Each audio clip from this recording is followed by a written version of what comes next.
It had been raining in the big city for over a week. It hadn't cleaned away the grime, though. It just made it soggier. My name is Dog. Barkey Dog. I'm a dick. That's a private eye. Sometimes it's the other. I was in my office when there was a knock on the door. It opened to reveal a beautiful tomato. She was like a cigarette. So round, so firm, so fully packed. And she had more class than a medical school. She was a brunette with deep brown eyes and full red lips. She had hairpin curves in all the right places, the kind that made a guy crash at any speed. And when she walked into the office, she moved in a way that reminded me I had to get my tires rotated. She asked if I was Mr. Dog, private investigator. I said I was, and I apologized for the dinginess of the office I occupied. I told her I meant to do my spring cleaning, but I misplaced my calendar. I offered her a chair. Then she started telling her story. I wasn't really listening, though. I was too busy getting an eyeful in both eyes. Then she finished and asked if I had any questions. I said, yeah, lots of them. Like, what's your name? Your phone number? Where do you live? Would you like a hot date tonight? And those legs, baby. Do those legs go all the way up? Or what? Then she looked at me with those eyes. I was broadcasting, and she was tuned in on my frequency and receiving loud and clear. Then she stood up, left, and went to another detective agency down the hall. Oh, doggone it! Well, looks like I don't have a case to work on, or a date. So I've got nothing to do this afternoon. May as well review a movie. Film noir. A genre that began vaguely in the films from the 1930s, with its roots based in a style called German Expressionism. It came into its own with The Maltese Falcon in 1941, a film that crystallized the central themes and elements of what was later called film noir. Maltese Falcon is great, and while it may be heresy, I kind of like this one a little better. The Big Sleep, a noir released in 1946. It was based on a novel by Raymond Chandler, and William Faulkner worked on the screenplay. Private Eye Philip Marlowe is hired by General Sternwood, a rich old invalid codger with two daughters, Vivian and Carmen. Both are pretty wild, the younger of the two, Carmen, being the more so. A guy is pressuring Sternwood to fork over for what he claims are her gambling debts. He wants Marlowe to make the guy lay off. There's hints of dope use, a pornography operation, illicit gambling, blackmail, and murder. Thrown into the mix is a missing man that everyone assumes Marlowe is looking for.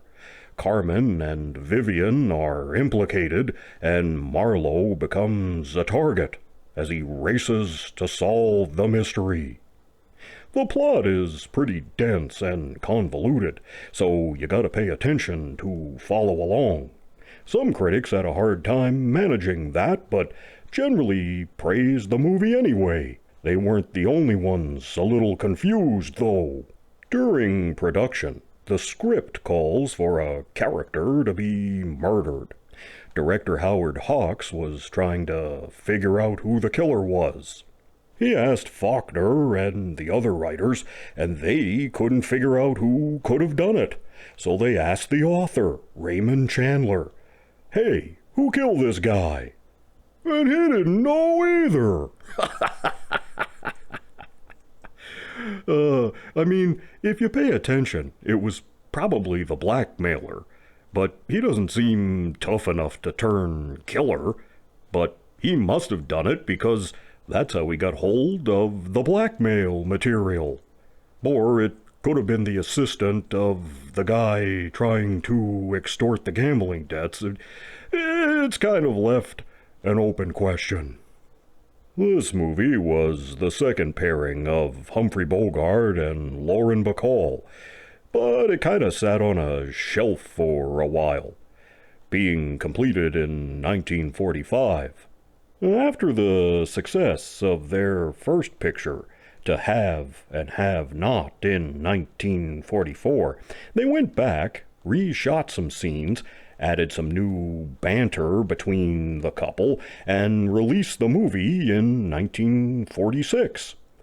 So there's one part of the picture where the couple is actually a year older. Both versions are available, the original from 1945 and the recut, with most people preferring the recut with the new banter. That's the version most widely available, and the one I like too. Besides the leads, you'll also spot Elijah Cook Jr. He played the Gunzel in Maltese Falcon, as well as tons of other supporting roles. He's even in one of the Blackula movies, but you might remember him best as the bibliophile Samuel T. Cogley, attorney at law, who defended Captain Kirk in an episode of Star Trek. Being a novel, The Big Sleep is not a Warner Brothers original they can lay complete claim to. So in 1978, another adaptation of the book was made, starring the great Robert Mitchum. Mitchum previously played Marlowe in Farewell, My Lovely in 1975. That movie was set in 1941, but this one is set in then contemporary times of the late 1970s. So Mitchum played the same character in two completely different time periods. This version was made by Lord Lou Grade's production company, ITC. They were starting to branch out into movies after offering such classic television fare as the Richard Green Robin Hood series, The Saint, Danger Man, The Prisoner, Thunderbirds, and Space 1999. This version follows the book more closely than the 1946 movie, and it has a great cast, including Oliver Reed, Joan Collins, Richard Boone, and Jimmy Stewart as Sternwood. This was a British production set in Britain, so they changed some of the terminology, and you'll see some British character actors. Being made in the late 70s, they can speak more openly about the dope use and porn angle. Candy Clark is the wild young daughter, and she flashes the goods a couple of times. Hubba, hubba. And yet, even so, this one, it's not as good. It feels a little tired for some reason.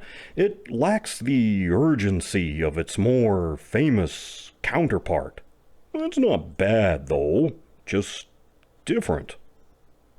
It's an interesting exercise to watch both to see how the same story can be adapted different ways. This is quite watchable. I'm giving it 2.5 paws. The original from 1946 I'm giving a full 4 paws. A pretty rare score. I suppose Maltese Falcon would be up there too. After watching this, I had to go back and screen that again. They always seem like a pair to me. I guess because Bogart. Anyway, you can get all these on VHS, DVD, Blu-ray, and digitally from Amazon Prime. Both versions of The Big Sleep are definitely worth checking out.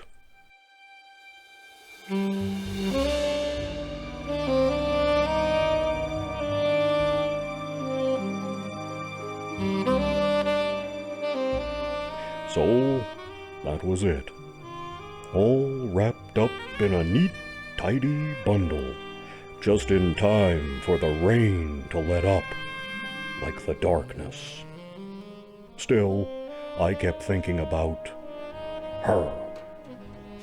Someday, people will wake up and realize that love is all that really matters in this world.